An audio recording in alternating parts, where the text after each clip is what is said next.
Chapter 25. Reuben Smith. Now I must say a little about Reuben Smith, who was left in charge of the stables when York went to London. No one more thoroughly understood his business than he did, and when he was all right there could not be a more faithful or valuable man.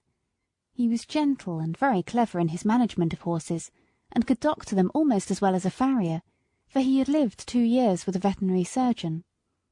He was a first-rate driver. He could take a 4 in hand or a tandem as easily as a pair.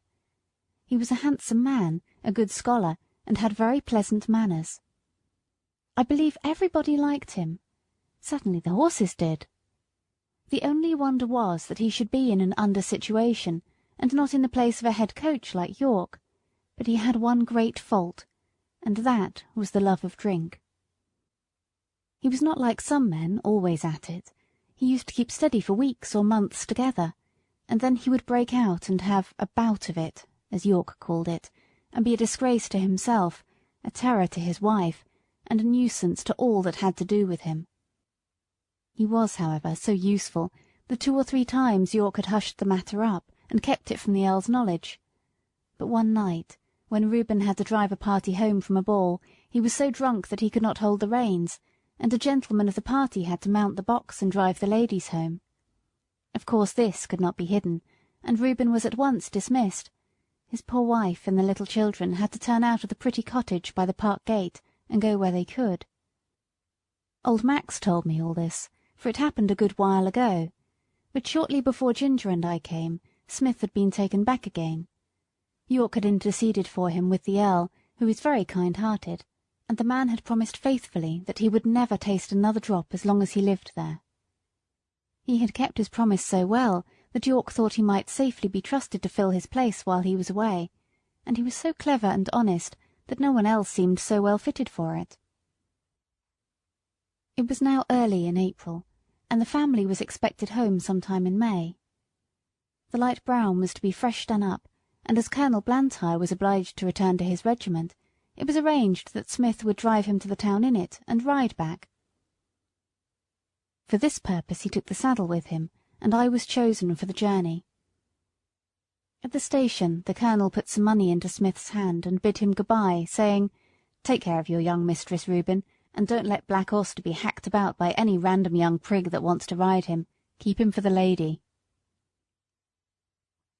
We left the carriage at the maker's, and Smith rode me to the White Lion, and ordered the hostler to feed me well, and have me ready for him at 4 o'clock. A nail in one of my front shoes had started as I came along, but the hostler did not notice it till just about 4 o'clock. Smith did not come into the yard till 5, and then he said he should not leave till 6, as he had met with some old friends. The man then told him of the nail, and asked if he should have the shoe looked to. "No," said Smith, "that will be all right until we get home."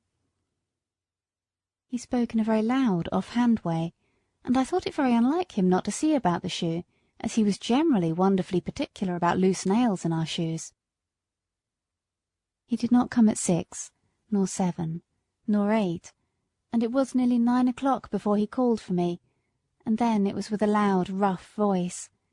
He seemed in a very bad temper, and abused the hostler, though I could not tell what for. The landlord stood at the door and said, "Have a care, Mr. Smith." But he answered angrily with an oath, and almost before he was out of the town he began to gallop, frequently giving me a sharp cut with his whip, though I was going at full speed. The moon had not yet risen, and it was very dark. The roads were stony, having been recently mended. Going over them at this pace, my shoe became looser, and as we neared the turnpike gate it came off.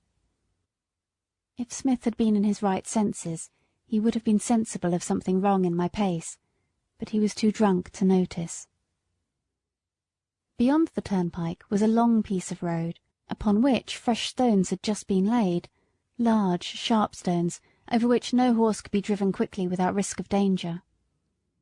Over this road, with one shoe gone, I was forced to gallop at my utmost speed, my rider meanwhile cutting into me with his whip, and with wild curses urging me to go still faster.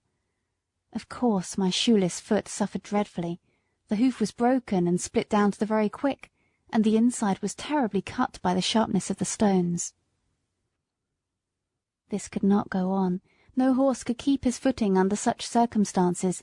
The pain was too great. I stumbled, and fell with violence on both my knees. Smith was flung off by my fall, and owing to the speed I was going at, he must have fallen with great force. I soon recovered my feet, and limped to the side of the road, where it was free from stones. The moon had just risen above the hedge, and by its light I could see Smith lying a few yards beyond me. He did not rise. He made one slight effort to do so, and then there was a heavy groan. I could have groaned too, for I was suffering intense pain, both from my feet and knees, but horses are used to bear their pain in silence. I uttered no sound, but I stood there and listened. One more heavy groan from Smith, but though he now lay in the full moonlight, I could see no motion. I could do nothing for him nor myself, but oh, how I listened for the sound of horse or wheels or footsteps.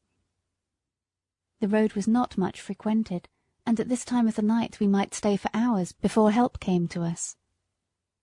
I stood watching and listening. It was a calm, sweet April night. There were no sounds, but a few low notes of a nightingale, and nothing moved but the white clouds near the moon, and a brown owl that flitted over the hedge. It made me think of the summer nights, long ago, when I used to lie beside my mother in the green, pleasant meadow at Farmer Gray's. End of chapter 25.